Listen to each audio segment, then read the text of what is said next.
రాజన్న సిరిసిల్ల జిల్లా వేములవాడ మున్సిపల్ ఎన్నికల ప్రచారంలో భాగంగా బీజేపీ తరపున కేంద్ర మంత్రి బండి సంజయ్ భారీ రోడ్ షో నిర్వహించారు. ఈ సందర్భంగా ఆయన మాట్లాడుతూ కాంగ్రెస్ ప్రభుత్వం ప్రజలకు ఇచ్చిన 6 గ్యారంటీలను నెరవేర్చడంలో పూర్తిగా విఫలమైందని విమర్శించారు. మున్సిపాలిటీల అభివృద్ధి కేవలం కేంద్రం విడుదల చేసే నిధులపైనే ఆధారపడి ఉంటుందని ఆయన స్పష్టం చేశారు. గతంలో విద్యార్థుల కోసం సైకిళ్లు, ఫీజుల చెల్లింపు వంటి కార్యక్రమాలు చేపట్టామని ఆయన గుర్తు చేశారు. ప్రభుత్వ ఆసుపత్రుల్లో కేంద్రం వసతులు కల్పిస్తున్నా వాటిని పట్టించుకునే నాతుడే లేడని ఆవేదన వ్యక్తం చేశారు. వేములవాడ రూపురేఖలు మార్చాలంటే కమలం గుర్తుకు ఓటు వేసి బీజేపీ అభ్యర్థులను గెలిపించాలని ఆయన కోరారు.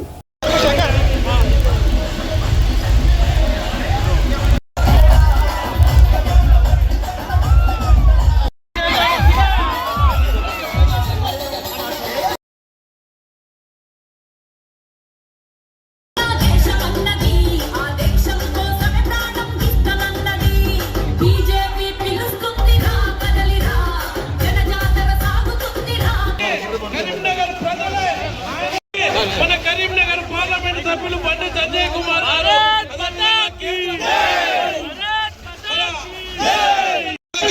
జిల్లాగా కరీంనగర్ పార్లమెంట్ సభ్యులు బండి సంజయ్ కుమార్ గారు విచ్చేశారు. అదే విధంగా ప్రతి గ్రామంలో అభివృద్ధి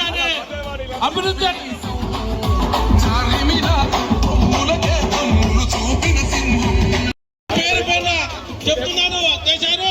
నిత్యము కరీంనగర్ ప్రాంతాల గురించే మరి ఆలోచించే వ్యక్తి కరీంనగర్ పార్లమెంట్ సభ్యులు రిక్వెస్ట్ చేస్తున్నా. నేను డిమాండ్ చేసేటువంటి వ్యంగ్యంగా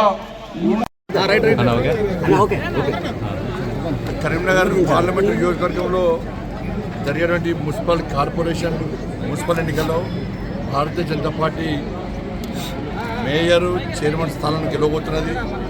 ఈరోజు వేములవాడకు రావడం జరిగింది. వేములవాడ కూడా ప్రజల్లో పట్ల ఆవేశం ఉంది, దాంతోపాటు ఆలోచన ఉంది.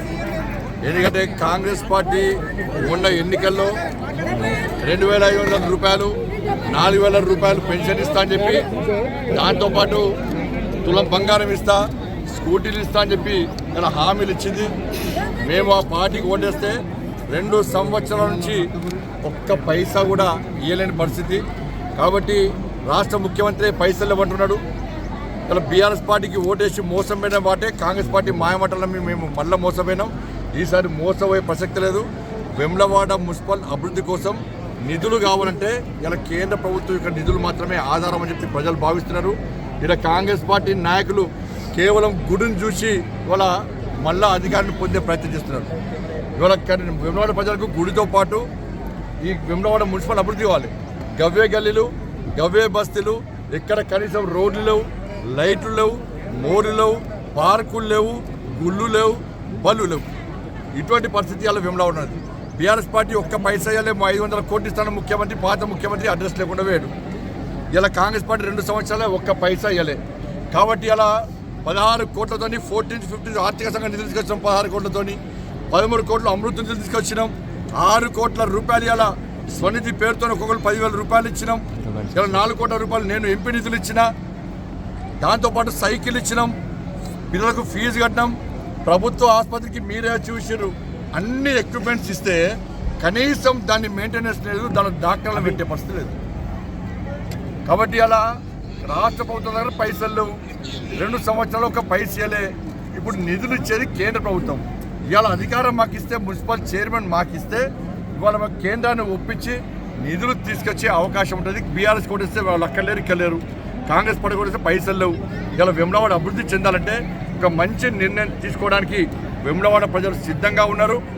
ఏ సర్వే చూసినా కూడా ఇలా వేములవాడలో బీజేపీ గెలుస్తుందన్న ఒకటి సర్వేలన్నీ బయటకు వస్తున్నాయి. దానికి భయపడే ఇక్కడ కాంగ్రెస్ పార్టీ నాయకులు పోలీసుల ద్వారా బెదిరించే ప్రయత్నం చేస్తున్నారు. మేము ప్రశాంతమైన వాతావరణంలో ఎన్నికలు నిర్వహించాలని మేము కోరుకుంటున్నాం. ప్రభుత్వానికి, పోలీసులకు సహకరించాలని మేము సిద్ధంగా ఉన్నాం. దాన్ని పిరిగితనంగా భావిస్తే మా దమ్మెందో బీఆర్ఎస్లో తెలుసు, కాంగ్రెస్లో తెలుసు, పోలీసులో తెలుసు. నేను హెచ్చరిస్తలేను, నేను రిక్వెస్ట్ చేస్తున్నా. ఇలా పబ్లిక్ రాకుండా ఆపితే ఆగిందా? పబ్లిక్ మా వాళ్ళను బెదిరించి నామినేషన్ విత్డ్రా చేసుకుంటే విత్డ్రా చేసుకున్నారా? కాంగ్రెస్ పార్టీ ఇక్కడ గెలిచేది 3-4 గంటలకు గెలవదు. బీఆర్ఎస్ పార్టీ అడ్రస్ లేదు. వాళ్ళిద్దరూ 2-3 స్థానాల కోసం కొట్టాడుతున్నారు. మేము చైర్మన్ స్థానం కోసం మేము కొట్లాడుతున్నాం. కాబట్టి వేములవాడ ప్రజలందరికీ విజ్ఞప్తి చేస్తున్నా, మీరు మోసపూరితమైన మాటలు మాయ మాటలు నమ్మకండి.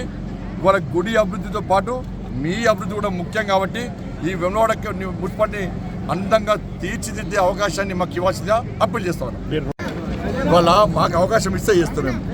దేశ ప్రధాని తీసుకొచ్చినాం. ఇవాళ మాకు అవకాశం ఇస్తే మేము అన్ని రకాల సదుపాయాలు తీసుకొచ్చే ప్రయత్నం చేస్తాం. ఇవాళ కనీసం ఆగమ శాస్త్రానికి సంబంధం లేకుండా సంస్కృతి సంబరాలను పక్కకు పెట్టి ఇలా ఏం వాస్తు ఏం సంబంధం లేకుండా చేసి మొన్న సమ్మక్క సారలమ్మ జాతర వస్తే కనీస సౌకర్యాలు దాని గురించి మాట్లాడమని చెప్పండి. ధన్యవాదాలు.